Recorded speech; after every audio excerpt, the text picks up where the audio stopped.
નમસ્કાર દર્શક મિત્રો, ટીવી18 ન્યૂઝમાં આપનું સ્વાગત છે। ભાવનગરના મહુવા સ્થિત સરકારી હોસ્પિટલના બાળકોના વોર્ડમાં ચાલુ પંખો તૂટી પડતા સારવાર હેઠળના બાળકના માતા શબાનાબેન શેખને આંખે ગંભીર ઇજાઓ પહોંચી છે।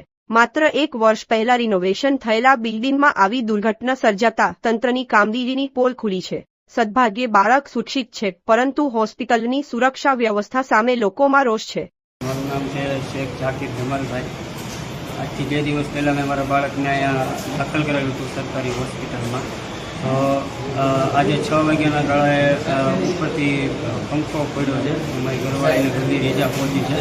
તો આંખના ભાગે વધારે લાગી ગયું છે, તો ટાંકા લીધા છે અને નીચે એકવાર લઈ ગયા ત્યારે ખાલી પટ્ટી બાંધીને મોકલી દેવામાં આવ્યા હતા। પછી અહીંયા સ્થાનિક લોકો એમ કીધું કે ભાઈ આમાં ટાંકા આવે એમ છે, ત્યારે આ લોકોએ ધ્યાન દીધું। પછી અહીંયા જે મેડમ બેસે છે અને ડૉક્ટર બેસે છે, એણે એમ કીધું કે ભાઈ કુદરતી રીતે પંખો પડ્યો છે। કુદરતી રીતે એ ન કહેવાય, આ તંત્રની બેદરકારી કહેવાય। અને મને થોડોક દુર્વ્યવહાર કરીને અહીંયાના મેડમ એવી રીતના કીધું કે તમે કાયદેસરની કાર્યવાહી કરવી હોય તો તમે કરી શકો।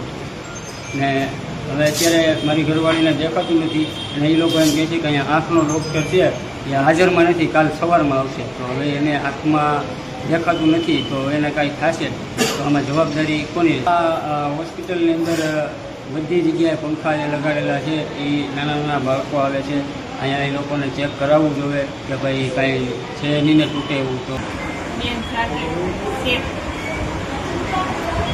6 વાગે આયા અમે સૂતા હતા, મારી ઉપરથી પંખો પડ્યો।